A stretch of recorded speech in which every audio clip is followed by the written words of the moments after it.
you could possibly lose it or it gets stolen if it's home under a mattress. Absolutely. And they have some type of insurance to cover your money for Right. losses if it's stolen or whatnot. Yeah, yeah. And that's the FDIC. Yep. And another thing for me, the more money you got in your pocket, the more you can spend. If I ain't got no money in my pocket, I can't spend no money. So I don't clear my card, I don't clear no money. So especially when I'm trying to save. So that's my way of saving money. That's exactly right. That's just for me. Okay, so that touches on, I think, most of the points here. FDIC basically is it's a government organization that if the banks do fail, and go bankrupt like a lot of them did, and a lot of people have experienced this in the last 2 years, is that if they do fail, then the FDIC comes along and they pay the deposits that they lose. And just for, although many probably don't think this, nobody that's had a bank that's failed has ever lost their money. So the FDIC is. That's not to say that will happen in the future, but at this point, the FDIC is always covered. FDIC stands for Federal, what else? Deposit. Right there in your paper. Okay. Federal Deposit Insurance. Yep. Right, yep. The parts of the check, does everybody kind of understand that? You know, the checks, most people don't write anymore, but we cover it sometimes, just in case, you know, does everybody understand the parts of the check? Okay. So, now let's just talk very briefly. Again, we'll run through this stuff to get to the last stuff. Putting money in your checking account and taking money out without looking, tell me some ways you do that. How do you put money in? Oh, direct deposit. Direct deposit. I go straight to the bank. Okay, so how do you do a deposit slip? I do deposits, yeah. Okay, and to the teller? To the teller. Okay. Yeah. If you go to the bank and have checks and cash, do you know other ways to do it? If I have checks, if you have checks or cash to deposit, you know. You can put it in an envelope. An ATM machine, with the machine. Yeah. Do that. So, just to kind of tell you about some things that are going on in banking, it sounds like, you know, you can go to the teller, obviously. ATM machines, it used to be that when you put it into that envelope in the ATM machine, you can go to the ATM machine and press, I'll deposit money. Right. That envelope goes in and it falls to the back in a box, and the tellers would come in the morning and they would get this box. And nowadays, the technology is happening where you don't even have, Wells Fargo actually, our bank, you might think it's Wachovia, but Wells Fargo, no. Under the umbrella. Yeah. Is it Wachovia Wells Fargo or just Wells Fargo? Right now, because of law, it says Wachovia, a Wells Fargo company. Okay. But by September, all of these will say Wells Fargo. Will say Wells Fargo? Yeah. No more Wachovia? I'm not going to state Wachovia at all? No. Why? What happened? Can we talk about that after? Because that's you're about to cry. I was about to 2 years ago, so. Right? With that? Wells Fargo owned Wachovia. Well, Wells Fargo bought. Yeah. They bought it, and FDIC, when everything was going crazy a couple of years ago, I saw it on the news all the time, FDIC basically came in and kind of orchestrated how that all happened. And I will tell you about it if you're here for a second. But these days, you can, with Wells Fargo, you can actually not use the envelope anymore. Put money and checks in the ATM machine, and a camera reads it, and it scans it and deposits the money in right away. So the teller still takes care of the distribution of it, but these days it's crazy. That's crazy.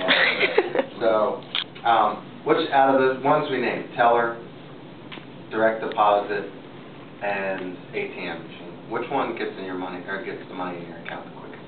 I think we the teller. Direct deposit. The teller. No, direct deposit. I heard all three. Now I heard the direct deposit, probably. Sometimes the teller, but direct deposit definitely. Because if you have, let's say your employer is sending the money, they wire it right in. That's right. What happens if you go to the teller with a check sometimes? You might have a line. What's that? You may be standing in a line. That's it. So not just the time, but also when you get to the teller, if you put it in the account and you have a check for $300 and say, I'd like to put this in, what happens? Maybe 3 days late. They put it on a hold to make sure the other bank has the money. So that's direct deposit, that will not happen because it goes directly in from So, withdrawing, of course, the branch, the ATM, direct debit. Do you know what direct debit would be?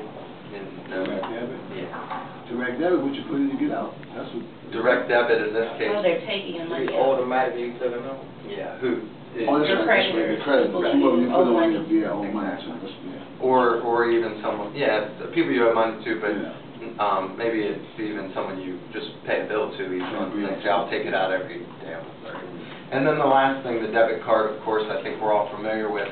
I'm going to touch on it here, just the debit card out of all those things, because everybody seems to be using their debit cards versus anything else these days. Cash usage in the country is way, way down. Nobody uses cash and checks much anymore.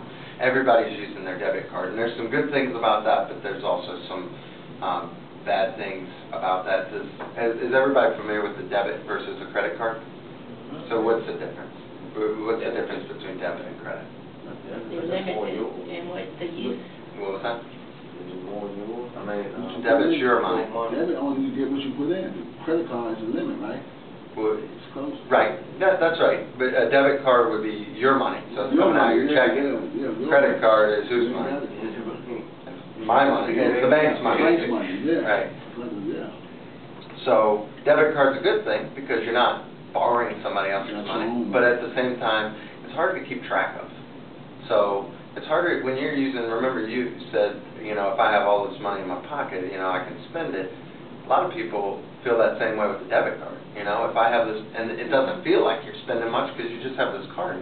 You don't see it, Go ahead. Let me ask you a question. If you got a credit card and you use it, ain't you paying interest or whatever for every time you use it? Yeah. So you get charged for, you know what I mean? Right. For the debit, you don't because you put your money. It's your money, right? Right. But certain places still charge you if you go to, like if I got a debit card and I go to a machine or something, they charge a fee or something like that. They Right? charge you if you're using the other bank. Yeah. So if you have a Wachovia card and go to Bank of America, Charge a fee. they'll charge a fee because you're using their bank service, their system. Another thing, nothing personal. I got a Wachovia account, right? I've heard. Like I said, I've been doing this for 8 years, so I've heard people. Yeah. And I can answer and I can tell you my opinion. I got a Wachovia account, but the only thing I don't like about Wachovia, Yeah. my area ain't that many Wachovias. So what I do, I go to a CVS and buy something to keep me from paying the other bank's fee. Because you gotta go out. Cash back. If you want cash back, because if I go to another bank, I gotta pay a fee, but ain't that many Wachovias in my area. Yeah. That's where I find a problem. The only problem I find with Wachovias, Yeah. it's not that many. I will say there's more Wachovias in D.C. than any other. Yeah, but they're mostly like Just not around, maybe not. Not Capital One. Not Capital One got the most, but And then Wachovias. that's D.C., Maryland, and Virginia. D.C. proper, it's Wachovia. Yeah, No, but there's room to expand them. I'm over there in Southeast, Yeah. and ain't that many of them over there. What banks are there? Capital One, that's the one I'm talking about. That's the one I go to. East And of Penn River Branch, Park. Penn Branch, Alabama Avenue. Yeah. But that's the only way I can go to. And sometimes I be like northeast over there, but you can go over there by Pennsylvania Avenue. But it be kind of inconvenient. Yeah. When I need the money. That's the only problem I find a problem. But they did tell me I go to CVS. Yeah. When I open my account. And that's a solution, Now, do you get charged for that if you do cash back? No? Okay. No. So if you spending $3 at another bank, you go buy something for $3. Right. And get some cash back. Right. So that's what they explained to. That's what I Yeah. think. I don't think they gonna give you like $10 for over $100. They gave me $4 yesterday. They give you, with cash back, it's only So they limit it. $20, right? No, I got $4 at CVS yesterday. $4. I only wanted $5, so I bought something for $1 and said, give me $4, and I owe somebody $3. But you get up to a certain amount at CVS. So that's one way to do it. So that's a good way. That's a good way to do it. I had a Wachovia account, and I felt it was really ugly. If you're not reading all those fine lines and things in your account. But after I found out the hard way if you called in to check the balance of your account, after 3 times they were charging you like $6 to find out information on your account. That's crazy. Yeah, I don't know. I'm not familiar with it, but what's that? I know I meant to bring your attention. I went to Wachovia yesterday, right? Oh. This trip me out, right? And I got an account with Wachovia. So I needed to put some money to my better escrow. take over this class. I know. Put some money to my escrow, right? So I needed to buy a money order. Wachovia said $5 for a money order. I think that is really extreme high. And I'm saying I'm a customer. She said only when we send money was 2 inside customers. Yeah. But $5? You don't think that's kind of high? I don't know. I don't make the rules on those, and I mean, ultimately, whether about the price itself or even the price here, ultimately, if you're upset about it, one way to make your statement is take your money out of the bank and go to another bank. I think that's the way that we as consumers can ultimately make our statements. Yeah. And if everybody starts doing that because they get mad at the bank, it sounds like, and I work here and I don't agree with everything, but if you go to the bank and you don't like it, maybe there's not enough locations for you, or maybe they're charging fees that you think are exorbitant, then one way is to maybe go to a different bank, and then Wachovia will say, or whomever the bank are, we're very, well, most banks do a lot of the same things. We have a lot. I'll tell you that when it comes to, just to give you one example, when it comes to certain things, we'll charge a little bit more than the smaller banks because we have a lot more locations.